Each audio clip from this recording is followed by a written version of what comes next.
Hello दोस्तों, मैं हूं नीलेश और आज हम आपका स्वागत करते हैं polytechhub.com में। और आज हम पढ़ने वाले हैं ऑपरेटिंग सिस्टम।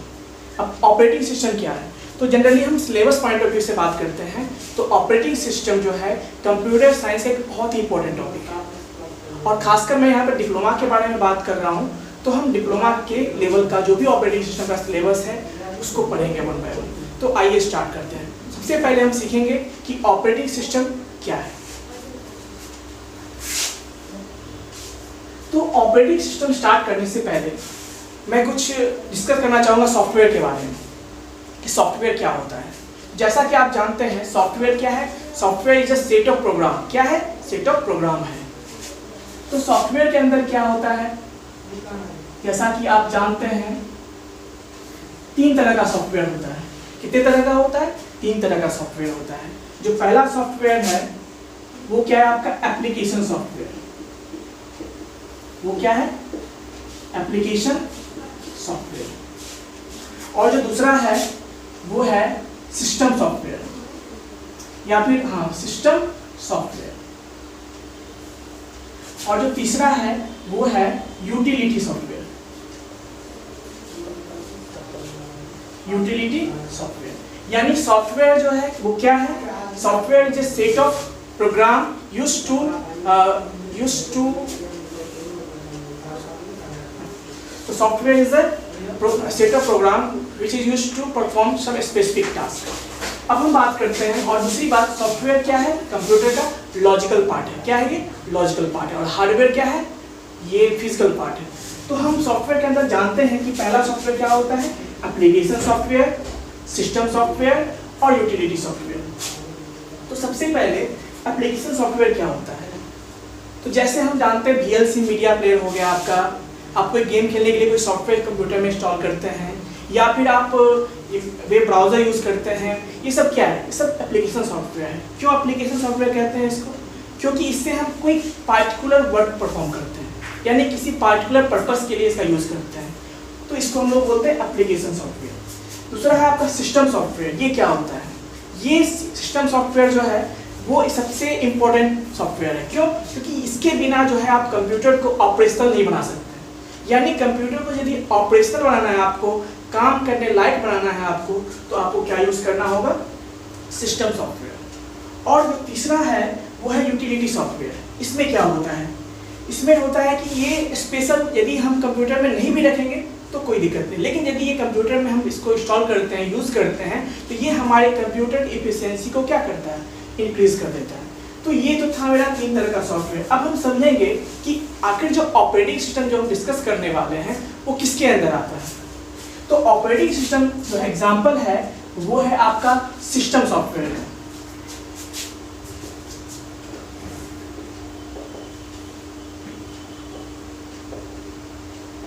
यानी ऑपरेटिंग सिस्टम क्या है? एक सिस्टम सॉफ्टवेयर है। तो अब हम डिटेल से ऑपरेटिंग सिस्टम के बारे में पढ़ेंगे और जानेंगे इसमें कि क्या ऑपरेटिंग सिस्टम होता है, ऑपरेटिंग सिस्टम कैसे वर्क करता है, और इवन ये हमारे लिए क्यों इम्पोर्टेंट है, यानी हमारे सिस्टम के लिए, कंप्यूटर के लिए क्यों इम्पोर्टेंट है। और हम ये भी समझेंगे कि आखिर ऑपरेटिंग सिस्टम यूज़ करने से मेरा कौन सा गोल है जो अचीव होता है। और साथ में हम ये भी सीखेंगे कि आखिर ऑपरेटिंग सिस्टम इंस्टॉल कर लेंगे उससे क्या क्या काम हो सकता है आसान मेरा। तो आइए देखते हैं, ठीक है, बीच में तो आइए अब हम पढ़ते हैं ऑपरेटिंग सिस्टम के बारे में कि ऑपरेटिंग सिस्टम क्या है। तो जैसा कि मैंने पहले भी डिस्कस किया था कि ऑपरेटिंग सिस्टम एक क्या है? सिस्टम सॉफ्टवेयर है। तो ऑपरेटिंग सिस्टम क्या है? सिस्टम सॉफ्टवेयर है विच परफॉर्म्स फॉलोइंग टास्क। अब ये ऐसा टास्क कौन सा है जो ये परफॉर्म करता है? तो जो पहला टास्क है वो है आपका it works as interface between user and hardware. It works as interface between user and hardware। पहला। और दूसरा क्या है? It is a resource manager।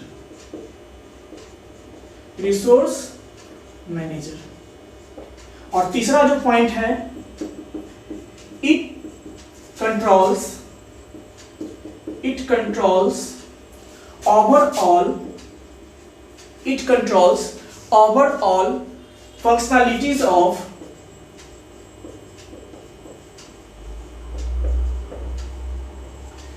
computer system.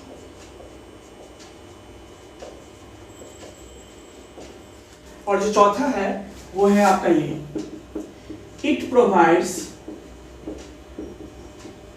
platform for other software.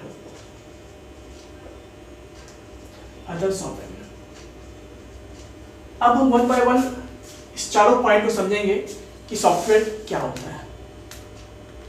तो सबसे पहला है आपका it works as interface between user and hardware.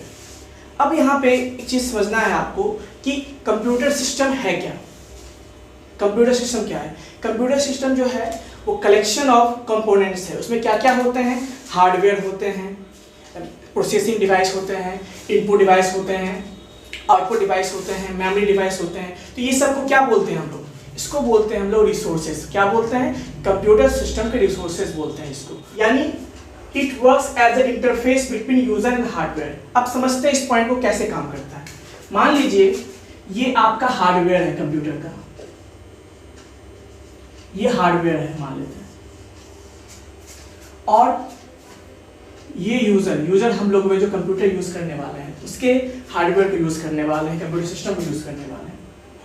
तो उसके बीच में जो होता क्या है? ऑपरेटिंग सिस्टम होता है। उसके बीच में ऑपरेटिंग सिस्टम काम करता है इंटरफेस के रूप में। अब इंटरफेस क्या होता है हम समझते हैं थोड़ा सा। मान लीजिए ये 4 व्हीलर का एग्जांपल लेता हूँ, मैं कार का एग्जांपल लेता हूँ। कुछ लोग कार खरीदते हैं, क्या वो कार जब खरीदते हैं वो क्या जानते हैं कि उसके अंदर में क्या क्या डिवाइस लगा हुआ है, कौन कौन सा मशीन काम कर रहा है, कैसे काम कर रहा है, नहीं काम कर रहा है? नहीं जानते। वो उससे उनको मतलब ही नहीं है। वो क्या करते हैं? सीधा और सीधा उसमें चाबी है या बटन है उसे यूज करते हैं, कार को स्टार्ट करते हैं और उसको यूज करते हैं। मतलब उनको इससे मतलब नहीं है कि वो मशीन कैसे बना हुआ है, वो इंटरनली कैसे काम करता है। तो वैसे ही कंप्यूटर में जो बहुत सारे हार्डवेयर हैं उसको यूजर यूज करना चाहता है, तो उसके लिए वो इंटरफेस के रूप में क्या यूज करता है? Operating system. यानी उन दोनों के बीच में जो है इंटरमीडिएटरी इसको बोलते हैं। मतलब इंटरमीडिएट पार्ट जो हुआ वो ऑपरेटिंग सिस्टम होता है, ये इंटरफेस की तरह काम करता है। अब एक एग्जांपल और मैं लेता हूँ। आपको पता होना चाहिए कि साइंस का सबसे अच्छा पता है क्या एडवांटेज साइंस का? कि साइंस में क्या है ना कि किसी भी चीज़ का यूज करने के लिए, उसका एडवांटेज लेने के लिए हमको उसके बारे में डिटेल में नहीं जाना होता है। जैसे मैं एसी का एग्जांपल लेता हूँ। एसी में क्या होता है कि एसी जो है पता है आपको कि इसमें थर्मोडायनेमिक्स का यूज होता है, और ये मैकेनिकल वाले उसके बारे में अच्छे से पढ़ते हैं, रेफ्रिजरेशन के बारे में पढ़ते हैं, बहुत सारी चीज़ के बारे में पढ़ते हैं।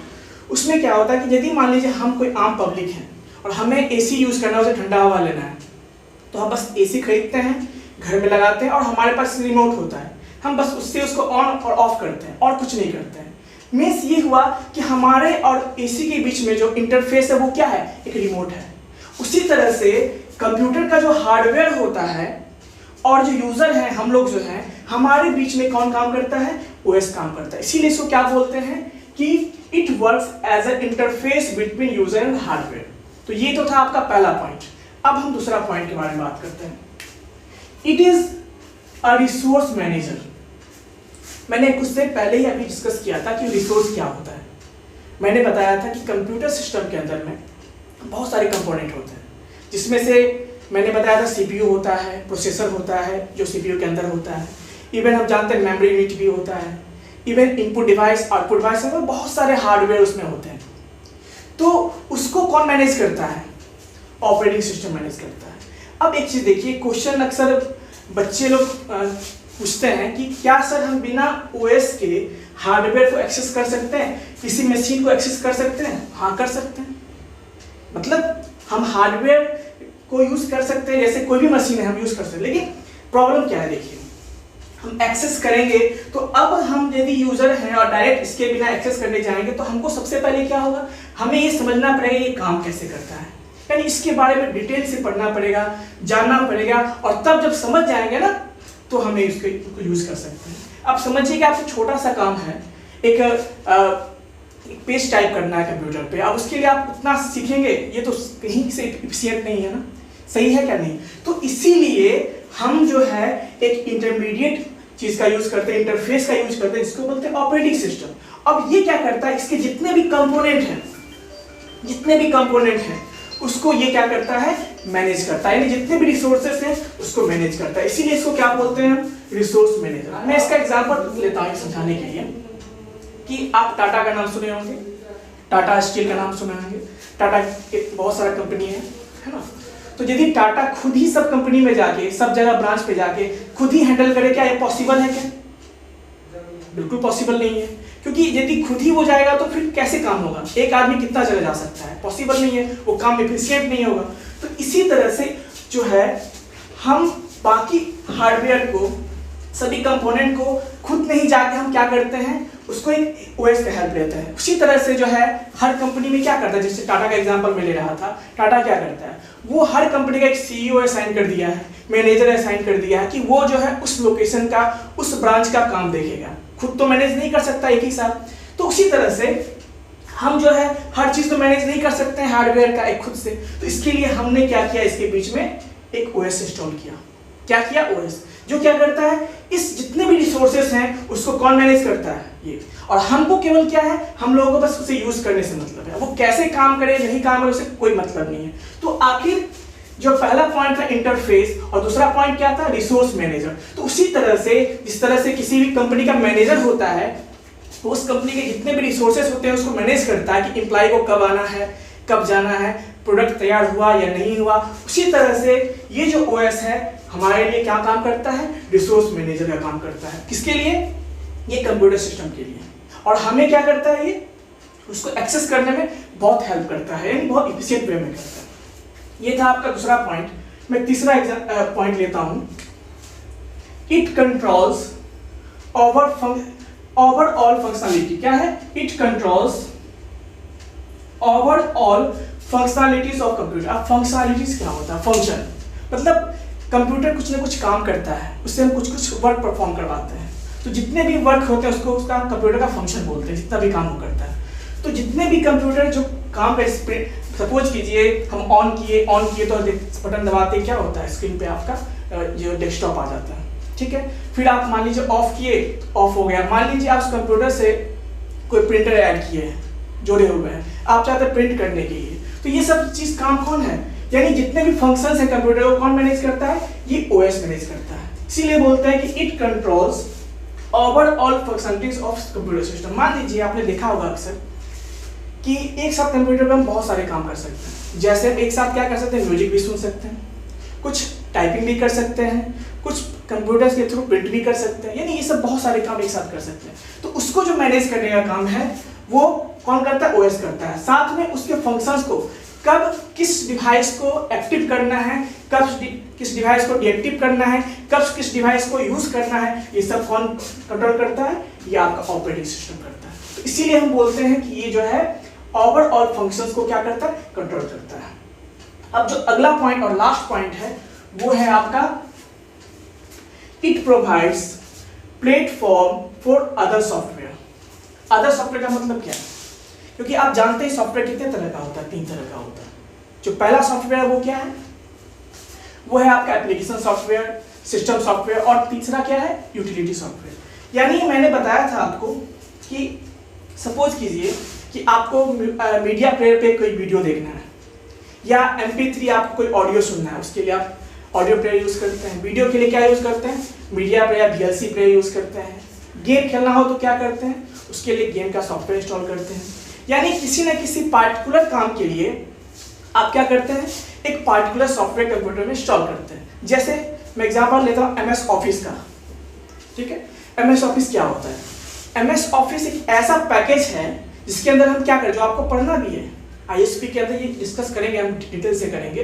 लेकिन ये समझिए कि MS ऑफिस में क्या होता है, जितने भी ऑफिशियल वर्क होते हैं, जैसे कि ये टेबल बनाना है, चार्ट तैयार करना है, आपका डॉक्यूमेंट वाला काम करना, सब किसके अंदर, एक पैकेज के अंदर रखा हुआ है। यानी यदि आपको कोई ऑफिशियल काम करना है तो आप क्या करते हैं, MS ऑफिस इंस्टॉल करते हैं। तो उसी तरह से क्या करता है, जितने भी एप्लीकेशन सॉफ्टवेयर हैं उसको कौन प्रोवाइड करता है, ये OS जो है प्लेटफॉर्म प्रोवाइड करता है काम करने के लिए। क्योंकि मैं बता देता हूँ आपको एक चीज़ ध्यान देना है कि यदि आपके कंप्यूटर में ऑपरेटिंग सिस्टम नहीं है ना तो कंप्यूटर किसी काम का नहीं है। यानी कंप्यूटर को जो लाइफलेस क्या बोलते हैं। अच्छा एक चीज़ पता होगा आपको कि कंप्यूटर क्या खुद से डिसीजन ले सकता है क्या? नहीं ले सकता है। क्यों? क्योंकि वो स्लेव है। स्लेव मतलब क्या? ह्यूमन बीइंग का स्लेव है। मतलब वो उसको बोलते हैं ना, स्लेव का मतलब हो गया आपका जैसे कि नौकर इसको बोलते हैं, या फिर उसको बोलते हैं मजदूर बोलते हैं। यानी जिसको हम जो बोलेंगे वही काम करेगा, अपने मन से कुछ नहीं करेगा वो। यानी उसको यदि हम बोलेंगे इस पेज को प्रिंट करो और प्रिंट दबाएंगे तभी वो प्रिंट करेगा। या हम कहेंगे कि इसको डिस्प्ले करो, जब डिस्प्ले के लिए हम ओके करेंगे तभी वो डिस्प्ले करेगा। हम बोलेंगे इस वीडियो को ओपन करो तो वीडियो को जब ओपन करेंगे तभी वो ओपन, मतलब जब हम बोलेंगे तब वो ओपन करेगा। उसी तरह से यही है कि एप्लीकेशन सॉफ्टवेयर क्या करता है, ये एप्लीकेशन सॉफ्टवेयर को ये क्या करता है, ये प्लेटफॉर्म प्रोवाइड करता है। यानी आपके कंप्यूटर में यदि OS नहीं है तो ये लाइफलेस मतलब किसी काम का नहीं है। तो कंप्यूटर को रनेबल बनाने के लिए, ऑपरेशनल बनाने के लिए, काम करने के लिए, लायक बनाने के लिए हम क्या करते हैं, सिस्टम में ऑपरेटिंग सिस्टम डालते हैं। और ये ऑपरेटिंग सिस्टम फिर क्या करता है, बाकी सॉफ्टवेयर जैसे कि एप्लीकेशन सॉफ्टवेयर हो गए, यूटिलिटी सॉफ्टवेयर हो गए, उसके लिए क्या करता है कि प्लेटफॉर्म प्रोवाइड करता है। तो इस तरह से ये सब पॉइंट्स थे जो ऑपरेटिंग सिस्टम के बारे में थे। तो अब मैं एक चीज़ बताना चाहता हूँ कि जितने भी चीज़ मैंने अभी डिस्कस किया है ये एक तरह से डेफिनेशन है ऑपरेटिंग सिस्टम का, या आप कह सकते हैं पॉइंट है, इंपॉर्टेंट पॉइंट है। आप बहुत सारे बुक पढ़ोगे, बहुत सारे बुक में बहुत तरह से डेफिनेशन दिया हुआ है।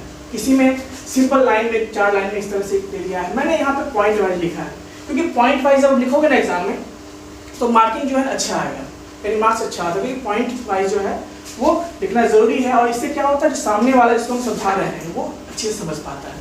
तो इसलिए आइए हम देखते हैं अगले सेशन में कि ये कंप्यूटर गोल क्या होता है और उसका क्या क्या फंक्शंस हैं। तो तब तक के लिए धन्यवाद।